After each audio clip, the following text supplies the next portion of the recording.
করো 2x minus 2x is equal to 3 8 x cube minus 1 by x cube এর মান জানতে চাইছে। খুবই ইম্পর্টেন্ট কোশ্চেন, এই টাইপের ম্যাথটা পরীক্ষা আসার চান্স সবচেয়ে বেশি। অনেকভাবে করা যায়, আমরা সহজভাবে করার চেষ্টা করব।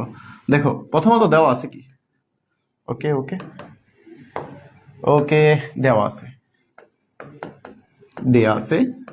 যে 2x minus 2 by x is equal to 3 না।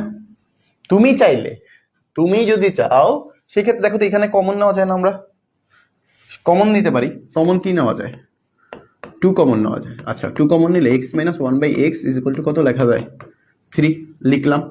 আচ্ছা এখান থেকে যদি আমি আরেকটা লাইন করি, x minus 1 by x is equal to কত লেখা যায়, 3/2 দেওয়া যায় না।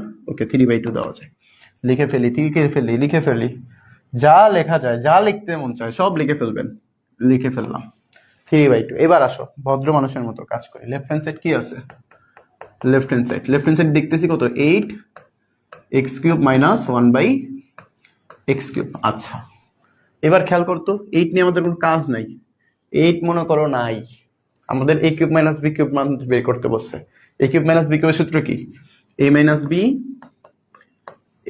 b whole cube plus 3ab into a minus b, a minus b whole cube plus 3ab into a minus b সূত্রটা জাস্ট বসায় দিছি। সেকেন্ড ব্র্যাকেট বসায় দাও, 8 এর বসাও, এখানে কত আসে, এই যে মান বের করে ফেলছি 3/2 বসায় দাও, 3/2 ওকে plus 3 into 3/2। Just calculator use করো, 8 ইন্টু কত আসে, 3 এর উপর স্কয়ার করলে 27, 2 এর উপর স্কয়ার করলে 8 প্লাস 3 থেকে 9 আর নিচে আছে 2।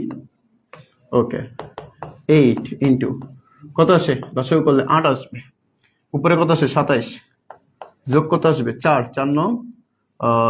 নং 36, এই 8 কাটা, 27 আর 36 যোগ করলে কত হয়, 27 আর 36 যোগ করলে 50, 60, 65, 63। উত্তর দেখো রেফারেন্স রাইট হ্যান্ড সাইড কিন্তু 63 বলছে, এটাই উত্তর। শেষ হয়েছে তো সবার?